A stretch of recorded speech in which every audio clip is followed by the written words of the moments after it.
कहानी की शुरुआत में हमें कुछ आदमियों को दिखाया जाता है जो कि एक बर्फीले जंगल में फंसे होते हैं। एक ऐसा बर्फीले जंगल जिसके दूर दूर तक कोई गांव या शहर नहीं था। दूर दूर तक की तो बात ही छोड़ दो, वहाँ मीलों दूर तक कोई झोंपड़ी भी नहीं थी जिसमें जाकर वे खूंखार बर्फीले भेड़ियों से अपनी जान बचा सके। एक बार की बात है जब सरकार ने एक जॉन नाम के व्यक्ति को एक खूंखार भेड़ियों को मारने का कॉन्ट्रैक्ट दिया। हालांकि जॉन जानवरों के बारे में अच्छी जानकारी रखता था कि उनके साथ कब क्या करना है और कैसे पेश आना है, लेकिन ना जाने आज उसे क्या हुआ था।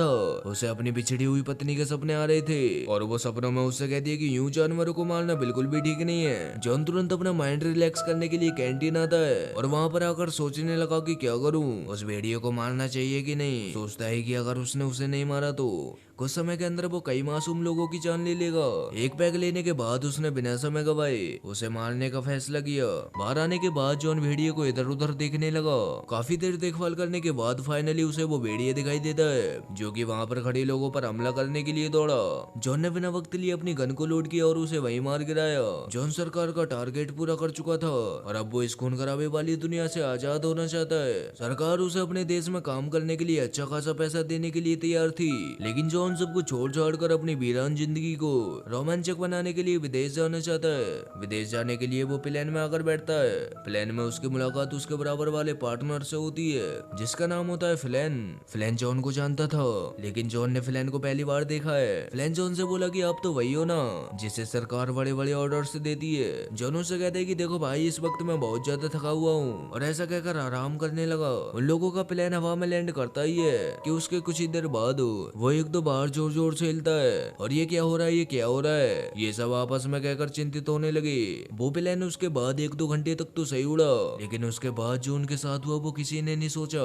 प्लेन तेजी के साथ नीचे जा रहा था। पैसेंजर्स के बीच अफरा तफरी मच गई। कुछ पैसेंजर से तो हैदके के मारे ऊपर ही मर गए।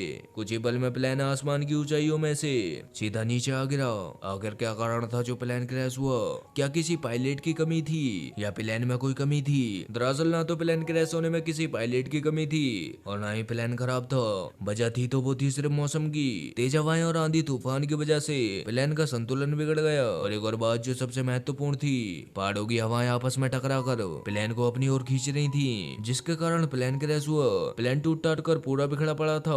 लोग बागों का कुछ पता नहीं वे कहां और किस हाल में। जॉन की किस्मत अच्छी थी जो प्लेन से बिल्कुल अलग जाकर गिरा। वो प्लेन के पास जाकर देखता है तो उसके कुछ समझ में नहीं आता कि आखिर ये उसके साथ हो क्या रहा है। वहां पर उसे एक आदमी चिल्लाता हुआ दिखाई देता है जो कि प्लेन के कुछ सामान से दबा हुआ था। जॉन ने जल्दी से उसे निकाला और उसे एकदम शांत रहने को बोला ताकि वो दोनों मिलकर वहां पर लोगों को देख सके कि वो किस हाल में और कहां पर हैं। धीरे धीरे करके वो दबे हुए और जख्मी लोगों को उठाने लगे और उन्हें हिम्मत देते हुए बोले कि देखो तुम्हें कुछ नहीं हुआ और तुम बिल्कुल ठीक हो। उनमें से एक आदमी बोला कि हम लोगों को अब इन लाशों का क्या करना है? जॉन बोला कि हम सबको अब इन लोगों से कोई मतलब नहीं है और ना ही हमें इनके बारे में सोचना चाहिए। अच्छा रहेगा कि तुम सब लोग अपने अपने लिए खाना ढूंढो। उसके बाद सुनकर फ्लैन बोला कि ये बिल्कुल ठीक कह रहा है, हमें ऐसा ही करना चाहिए। इसके बाद रात होती है। जॉन को किसी के रोने की आवाज आती है। वो ऐसा देखकर तुरंत उसके पास गया तो वहाँ पर एक जंगली भेड़िया दिखाई देता है जो कि उस लड़की को खा रहा था जो वहाँ पर रो रही थी। जॉन को देखते ही भेड़िया ने जॉन पर हमला कर दिया। जॉन बिना हथियार के भेड़िए के पास गया था। वो हमले में उससे छूटने की काफी कोशिश करता है, लेकिन उसका हर प्रयास नाकाम रहा। हमले की झड़प सुनकर उसके सभी साथी अपने हाथ में लकड़ियों टाइप का कुछ लेकर आए और उसे उस भेड़िए के कब्जे से छुड़ा लिया।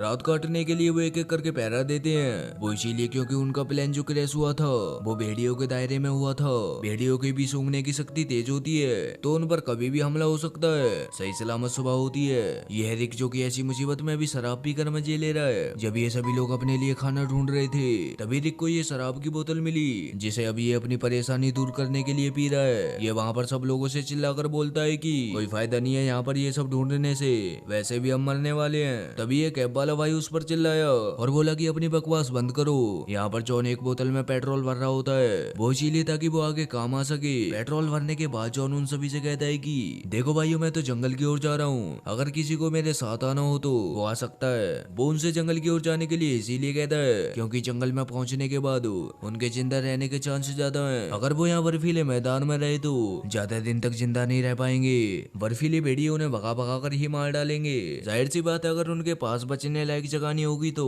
100 में 100% मारे ही जाएंगे। जंगल में जाकर वो अपने लिए हथियार बना सकते हैं और उन भेड़ियों से लड़ सकते हैं। जॉन के साथ जंगल में जाने के लिए सभी लोग तैयार हो जाते हैं। जंगल की दूरी दूरी इस वक्त उनसे कम से कम 12 से 15 किलोमीटर है। वे जंगल की ओर बढ़ी रहे होते हैं कि तभी सबसे पीछे चल रहे फिलैन के ऊपर कुछ भेड़ियों ने हमला करके उसे जान से मार दिया। जब तक सब लोग उसे बचाने के लिए उसके पास पहुंचे तो भेड़िए उसे मारकर वहां से निकल चुके थे।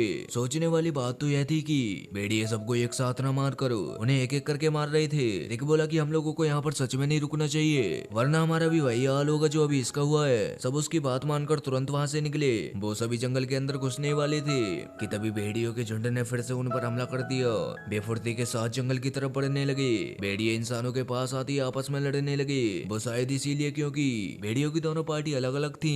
इन सभी लोगों ने उनके आपस में लड़ने का फायदा उठाया।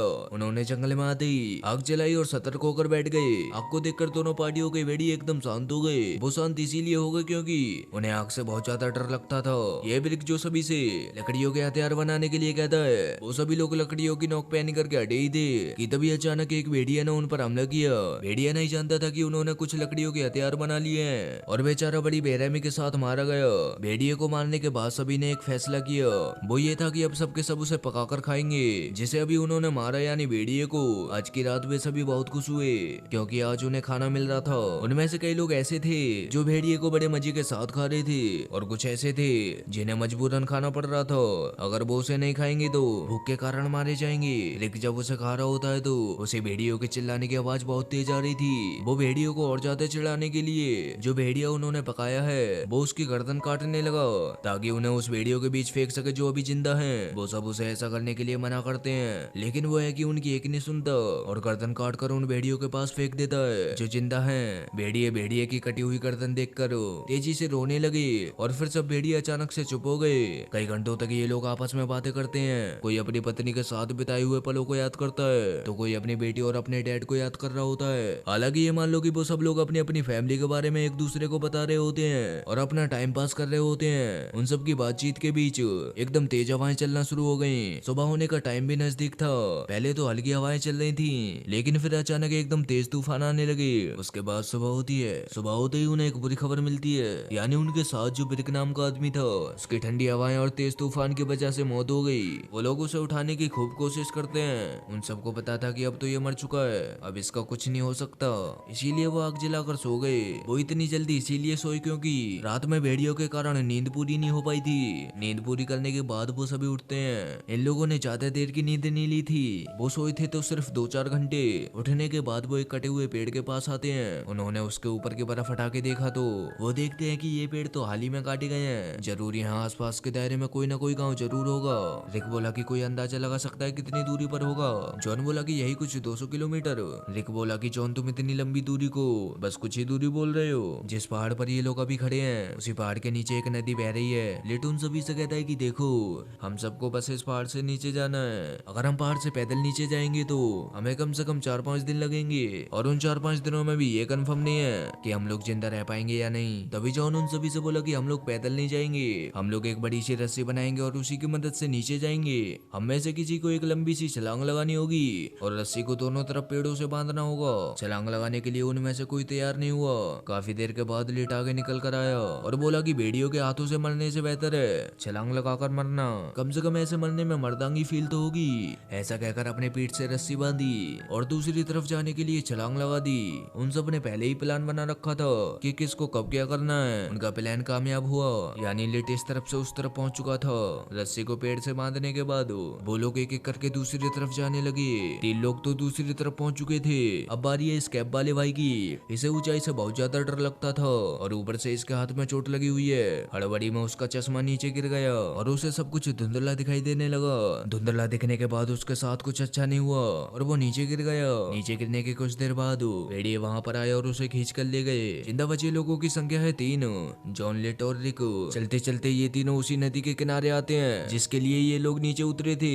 नीचे उतरते वक्त रिक के पैर में बहुत गहरी चोट लग गई जिसकी वजह से उसे चलने में काफी दिक्कत हो रही थी। ये तीनों कई दिनों तक नदी के किनारे किनारे चलते हैं। चलते चलते रिक के पैर की हालत बहुत ही ज्यादा खराब हो चुकी थी। उसके पैर का घाव बढ़ता ही जा रहा था। उसी घाव की वजह से वो एक जगह पर बैठता है। जॉन और लेट उसे बैठता देख उससे बैठने के लिए मना करते हैं और बोले कि हम यहाँ पर खुले में नहीं बैठ सकते, खुली जगह पर हम पर कभी भी हमला हो सकता है। रिक बोला कि माफ करना मेरे भाइयों, आगे मैं आपका साथ नहीं दे सकता।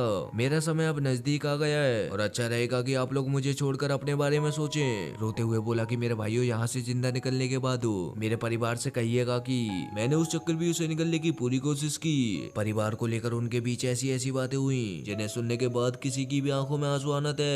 दिल पर पत्थर रखकर वो दोनों उससे आखिरी मुलाकात के लिए तैयार होते हैं और वहाँ से आगे के सफर के लिए निकल पड़ते हैं। नदी के किनारे किनारे चलते चलते उन्हें भी कई दिन गुजर गए और एक दिन ये गाँव के नजदीक भी पहुंचे। अब गाँव इनसे बस कुछ ही दूरी पर था, मान लो यही कुछ 1 किलोमीटर। वो मैं इसीलिए बोल रहा हूँ क्योंकि मनुष्यों की बनाई हुई चीजें उन्हें दिखने लगी थी। वे दोनों आपस में बातें कर ही रहे होते हैं कि तभी अचानक उन पर भेड़ियों ने हमला किया। भेड़ियों से बचने के लिए वो तुरंत पानी में कूदे, लेकिन अफसोस पानी में कूदते ही लिट का पैर पत्थरों के बीच फंस गया, जिसके कारण वो पानी में ही रह गया। जॉन ने लिट को निकालने की काफी कोशिश की, यहाँ तक कि उसे जिंदा रखने के लिए अपने मुंह से उसे सांस भी दी, लेकिन लेटा की सांस रोक ही नहीं पा रहा था और कुछ ही पल में उसकी मौत हो गई। उसके बाद जॉन ने भगवान के आगे हाथ जोड़े और रोते हुए बोला कि भगवान अब कितनी परीक्षा लोगे, अब मेरे अंदर ये सब झेलने की क्षमता नहीं है। ऐसा कहकर आगे बढ़ने लगा। उसके बाद जॉन यही कुछ 15 से 20 मिनट आगे चला और वो गांव के पास पहुंच गया। गांव के पास पहुंचते ही वो नीचे गिरा और उन सब लोगों के पर्स देखने लगा जो उसके साथ इस दलदल में फंसे थे। दोस्तों इसी के साथ हमारी इस मूवी का एंड होता है। वीडियो अच्छी लगी हो तो वीडियो को लाइक करके चैनल को सब्सक्राइब कर देना और मिलते हैं ऐसी ही मजेदार मूवी को एक्सप्लेन करते हुए। तब तक के लिए जय हिंद।